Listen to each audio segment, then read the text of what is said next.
Evening, everyone. Hello. Hi, I'm Paul from the Ministry of Eco Education, and I'm here with Nirvana. Do you want to introduce yourself? I'm Nirvana. I'm also from the Ministry of Eco Education, but I also run some home education groups in West London. And so that's where that's where I come in, tying Ministry of Eco and home ed together. Yeah, and we're going to have a really good chat exploring some of your experience with kind of using what we've pulled together and the big questions and things with kind of people, young people in a whole variety of different circumstances.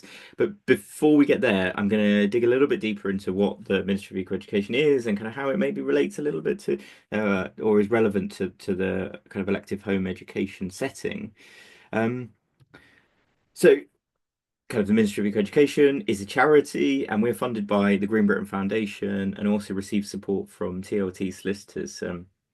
And kind of we try and be as transparent as possible in terms of where our money comes from and kind of the background. And I'm going to link to that in a minute when we'll talk a bit more about Dale and kind of his experience and yeah, the context of that. But the Ministry of Eco Education has existed for about 3 years, and we've worked with schools across the country, but also kind of connected with all kinds of different education settings as well.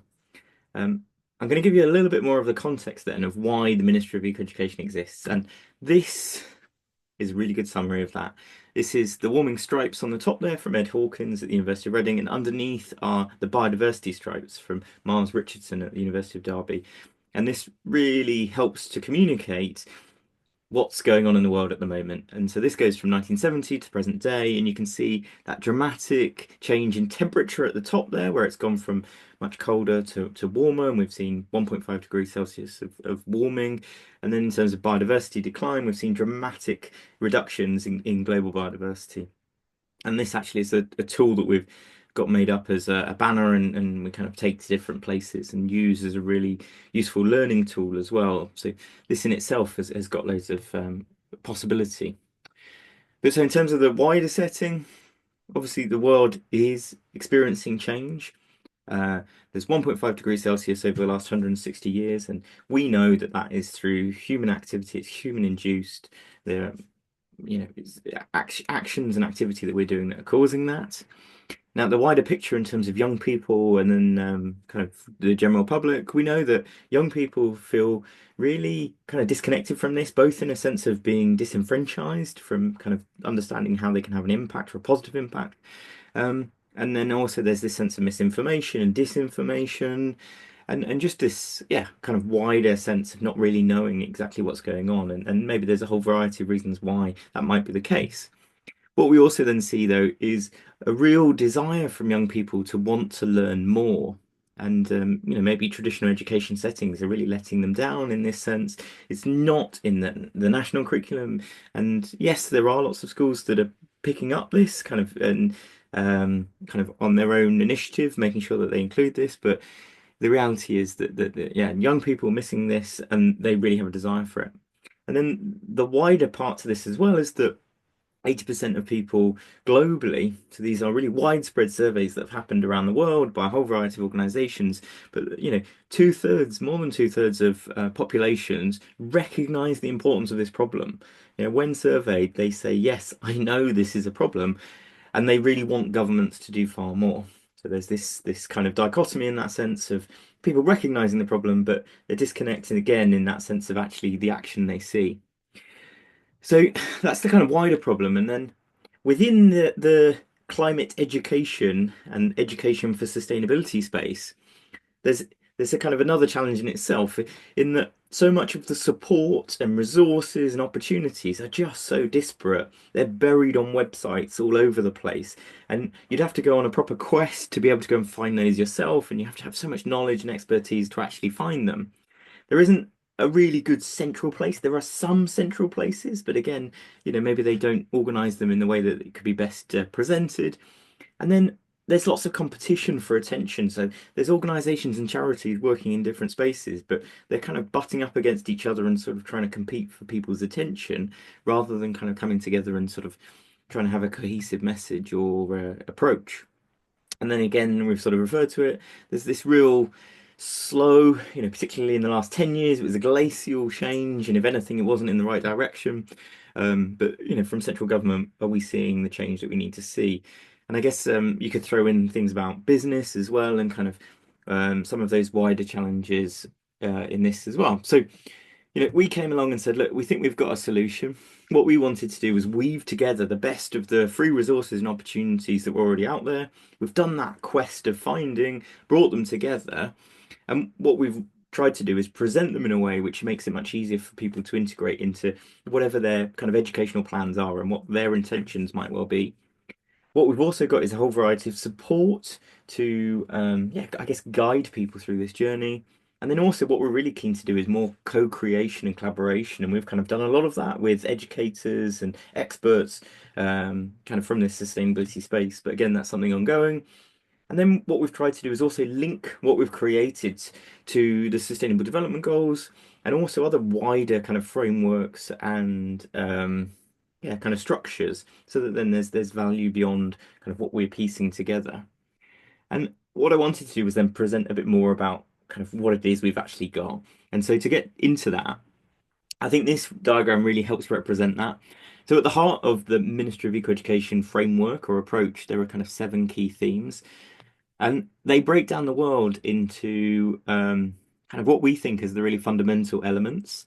And it also helps with that sustainability lens. But what you can also see wider around this frame is all of the different organizations and kind of experts and charities. And this is just a handful of the hundreds and hundreds that we've sort of pieced together. And what we've done is shown how they can weave together and link. And kind of as an educator or just someone interested in education, you can see how actually they complement and support each other and kind of piece together. And so what we've done is we've worked with and connected with a whole variety of charities, but also campaign groups, and then also academics as well. So we've tried to really make sure that there's lots of inspiration and kind of more fundamental foundations into what we've got that has an academic approach to it. So I'm just going to jump in to the website so that you can actually see what the main source of all of our kind of inspiration is. And to do that, I'm just going to juggle between a couple of screens. Let me grab this one here, and then I'm going to share. Let me share with you this one. Excellent. Okay. So we're going to follow up after this with an email to everyone who signed up with login details. But if you just, if you're anyone catching up afterwards on YouTube or anything, just contact us and we can make sure that you get a login and the contact details on the website. When you log in, you'll be able to access the wider kind of curriculum. And you can see here the 7 themes of transport, energy, food, nature, society, waste, and water. And there's a real tiered element to this in the sense that we say, look, transport, energy, and food are the largest kind of makeup of our impact on the rest of nature, in terms of if you're thinking carbon emissions, but kind of our wider human actions. And so those are the ones that we should maybe prioritize. And then the rest of them kind of catch everything else.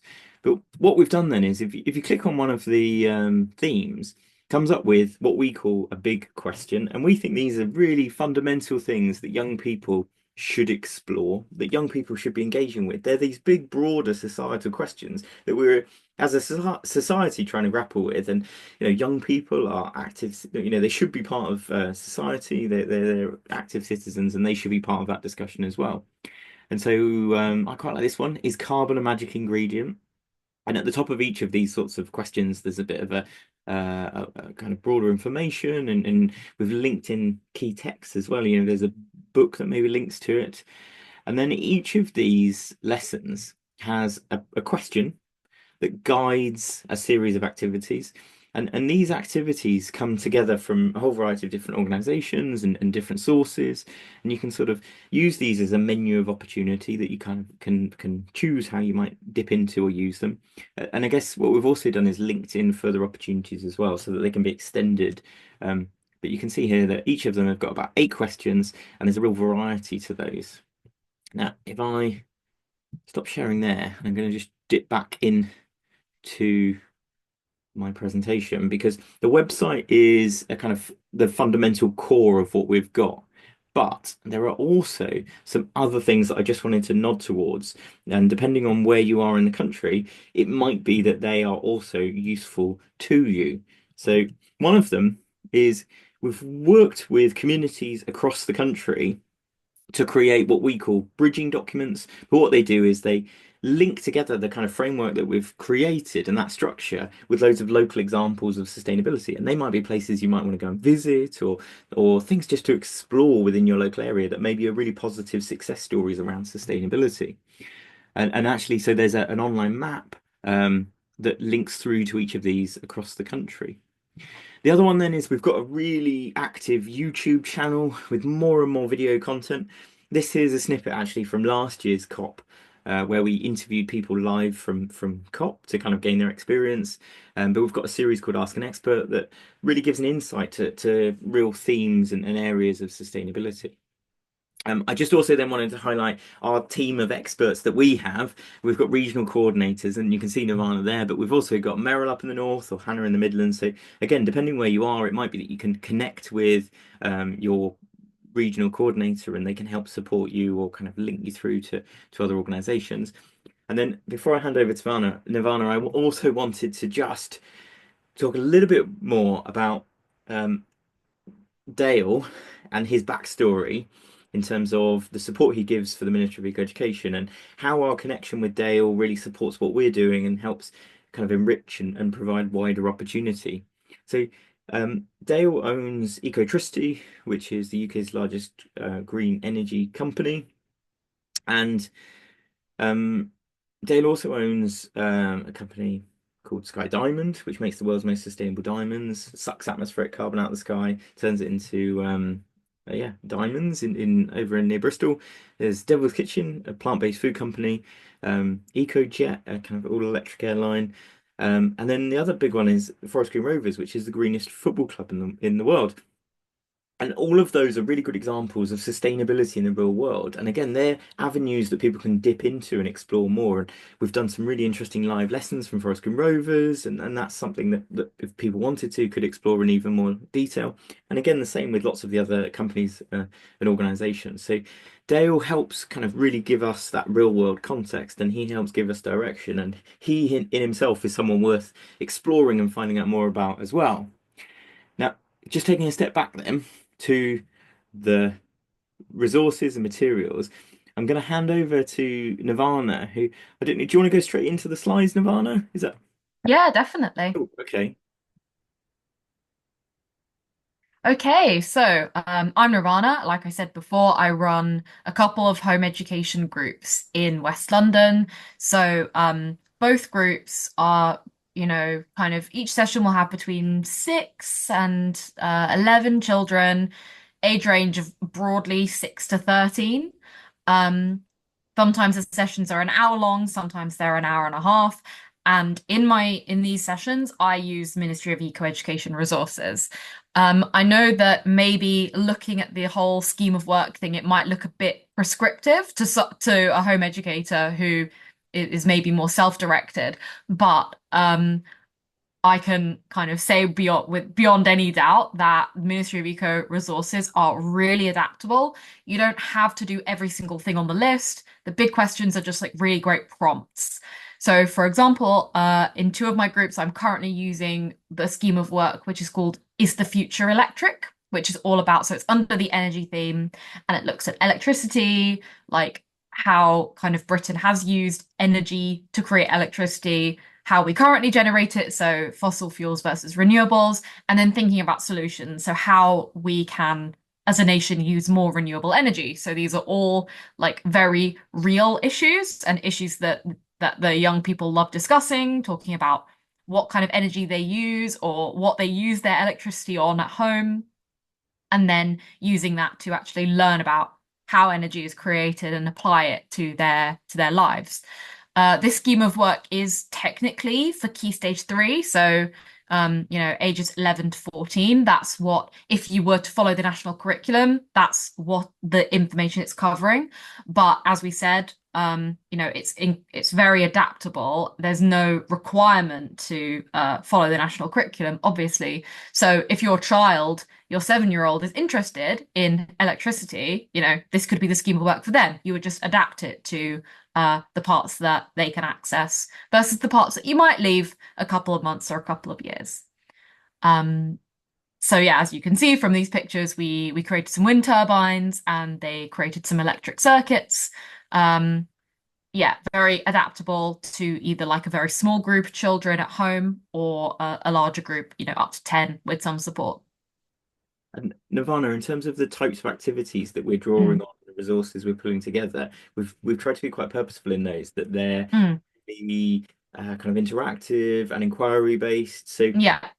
I think that's again something that what we're not doing is kind of directing people to textbooks or like No, that we don't have PowerPoints. It's very much like I found that I've really enjoyed the fact that for each kind of lesson question, there's a list of different resources. Some of them are videos, some of them are articles, some of them are websites that, young people can actually explore themselves. Um, there's no requirement to use all of them. So for these ones, I've adapted it so that it's more appropriate for the 7, 8, 9 year olds who are actually using it. So we do more about, what energy actually is and things that they actually can really engage with.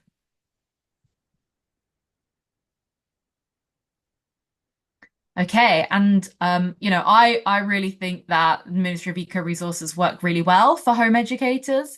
They are super flexible, so you and your child or children can look through the questions, just choose what you're interested in and dive straight in. All the resources are there. Um, like we just said, some are websites, some are videos, so it's very you can just get straight into it. And also, there's no requirement to complete a whole scheme of work. If you're just interested in one question, you can go into that and you can take as much as you want from it. It's quite collaborative. So a lot of the projects lend themselves well to group work or to, a collaborative effort where maybe younger children can work with older children. So that works well for these kind of groups where you might have groups of siblings. We're not expecting all children to be working on the same level or to all be the same age. It's much more reflective of real life. Hands-on, as you can see from these pictures, we use Lego, we use K'NEX, we draw, we craft, we use, electric circuits. All of the Ministry of Eco lessons lend themselves to that way of learning rather than, like Paul said, rather than kind of just reading and answering questions. And I think the main thing that the learners I've worked with have enjoyed is that Ministry of Eco resources tackle real world problems.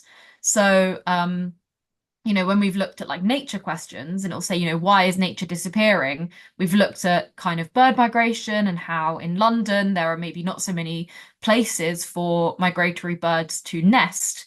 And they've seen that themselves. They've seen how built up the city is, so they really want to solve that problem, and it gives them a focus point to put their energy on. So they feel like they're making a difference. They're not just kind of learning information and that's it. So it's tackling real problems and they're learning real skills that they'll be using as adults, but they can start developing now. And that's also, one of the beauties of home education is that as soon as your child is ready to learn a skill, they can start learning it. And Ministry of Eco lends itself to that. Did is there a kind of, I don't know, even from today, like is there sort of a specific context or activity that you wanted to dig a bit more deeply into and kind of reflect on and think about how that activity or resource was really useful and how it manifested itself and kind of what the outcome was for the young person or young people? Yeah, so the two pictures on the left, so the one of the Lego and the one of the kind of colouring, these are from an activity I ran last week, which is from the scheme of work is the future electric, but I plucked it straight from the middle, so I haven't done it in order. I did it from the section about wind turbines because I figured that that was kind of one of the most recognizable ways of generating renewable energy that the children in these groups would recognize. and it was the most accessible for me to pull together the resources of, rather than having to get solar cells to try out. So we looked at how energy is produced in the UK currently. So the percentage that is produced by fossil fuels, how much is imported, how much is renewable. We kind of did like a big group discussion, like how many ways of generating energy can you name? And they were pretty good with, wind energy, and then they could say fossil fuels, but they were like, oh, we had to say, oh, actually, those they include coal, that includes natural gas.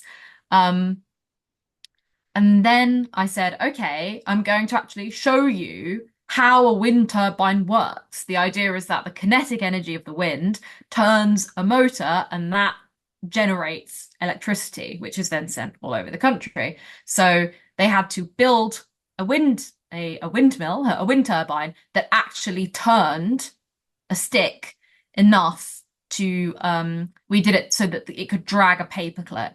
Mm. So they could see how powerful their wind turbine was by how many loops of string there were around their stick. We had a fan. So obviously I said, obviously this is not a real wind turbine because we're using a fan to test it, not the real wind, but we had a fan. They built a miniature wind farm.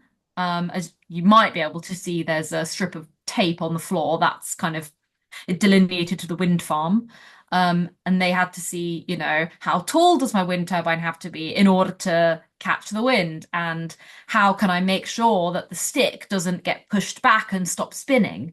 Things like that. So they're doing kind of engineering, design, science, they have that physics element. And also collaboration. They were working in groups. There's no competition. It's not who can build it the fastest or who can build the best one. It's how can we create a wind farm where all the wind turbines are generating energy. So it was really collaborative. If someone built a turbine that worked, they would go back and tell everyone else, oh, I did it like this. I made it taller, or, I put this piece of Lego here so that it stopped the stick getting trapped. So it was very like teamwork, Mm. um, Yeah. collaboration, and they really enjoyed it. I'm going to stop sharing because I think there's a couple of things that have come to my mind that I think would be really Hmm. interesting to talk a bit more about. And one maybe lends itself to what you were just saying there, in that sense that we've been really trying to break down those subject silos and that really traditional idea of subject Yes. knowledge. And Yeah. actually, you were referring there to this idea that what we're trying to show is that you can learn through these real world questions a whole Yeah. variety of different things. Um, Yeah. And some children kind of may already know stuff about, how to build a really sturdy structure. So they'll bring that to the table, whereas some might already have an understanding of, if I angle it a certain way, it will catch more of the wind and so it will turn faster. And they're bringing the knowledge they already have, and using that to develop new knowledge. mm, And exactly like you said, there's no such thing as a subject silo. I'm not going into this group saying this is a science lesson. It's, this is a session about energy, and whatever they're bringing into, they're getting a lot out of it, even down to, the fine motor skills of cutting out the paper spinner for the turbine, and fitting a little split pin into it so it can develop a whole range of skills. and then the other thing that comes to mind is that sense that we've really tried to prioritize nature and think about nature in a different way as well. So rather than kind of separating humans from the rest of nature Mm. and yeah, what we've really tried to do is bring nature front and center with so much of this, or front and center. And I wondered if that you've got any examples of where that's really lent itself within the kind of different learning environments. Yeah, in my experience, a lot of I mean, I think it's true of like most children really like animals. I've just found in my home ed groups that a lot of children really love animals and also know a lot about animals. Either kind of exotic creatures or sea creatures or birds, or there's often quite a depth of knowledge there. And so they can find that quite empowering to be able to apply that encyclopedic knowledge of birds, which was which one child had, Mm. um, to a bigger project that took place over 6 weeks about how can we make, London more hospitable to migrating birds. Um, Sorry, I've kind of Was lost that track of what. Oh yeah, about yeah, with nature. the nature bit? But I was trying to think which question that might lend itself to. Is it the kind of who lives near me kind of question? Yes, it was that. It was that. So I kind of I used that Who Lives Near Me, and I used a couple of other resources as well to create something that, and again, another benefit of Ministry of Eco being very flexible and very place-based is I wanted to create a set of sessions that were really based in like our geographical area. So Northwest London, where there's we do have Hyde Park, but there is also a lot of tower blocks and a lot of concrete. So the specific nature problems that the children are seeing and experiencing every day um, just makes it more real for them. Cool. Well, is there anything else you wanted to talk about? Not really, I just kind of wanted to reiterate that, of course, since we do also work with schools, we've included things like national curriculum links and suggested subjects, but everything on the Ministry of Eco schemes of work are kind of your like you are pick and choose. It's pick and mix. So if there's a question that catches your eye, you could even use that to lead your own project or go down your own rabbit hole. It's very much just guidance and like we said, there's so many free, amazing resources out there. It's a shame that a lot of people don't see them because they're not always easy to find. So we've just kind of gathered them and got them there in a kind of handy layout scheme of 8 weeks at a time. But I mean, you could binge it all in one week, or you could just dip in here and there over a couple of months. I think the beauty of it is what you make of it, and I think that's why it really lends itself well to home education. Yeah, and then I think the only thing I was going to say at the end there is that, our whole purpose and mission is to just try and inspire and support anyone involved in education or interested in learning about the world, to think a bit differently and to kind of almost challenge them to say, well, have you explored this question and kind of how are you thinking about this? And yeah, hopefully what we've put together in the wider package as well with the YouTube videos and kind of, and the other thing I was going to mention as well, sorry, is that we do have these in-person events as well. These we call, eco eds, and we've been doing them all over the country. We've got one coming up in London, and home educators or people involved in education in any sense would be more than welcome to these sorts of. Yes, absolutely. We We do generally use the language of schools and teachers, but actually anyone involved in education in any way is welcome. and those spaces are spaces just for people to reflect and share best practice and kind of learn from each other. So they're really open environments, and yeah, hopefully again that kind of conveys what we're trying to do more widely as well. I was going to say thank you so much. Thank you. It's been great to talk more about this in depth and yeah, hopefully I'll be following up with some people after this. Yeah, and we definitely, we share what you've been doing in particular through social media, and there's Yes. more opportunities in the future as well, where we're going to try and reach out to some other home educators and really share what they're doing and show how this framework can be a really effective tool, kind of in any setting and in any place. Cool. Thank you so much. Thank you.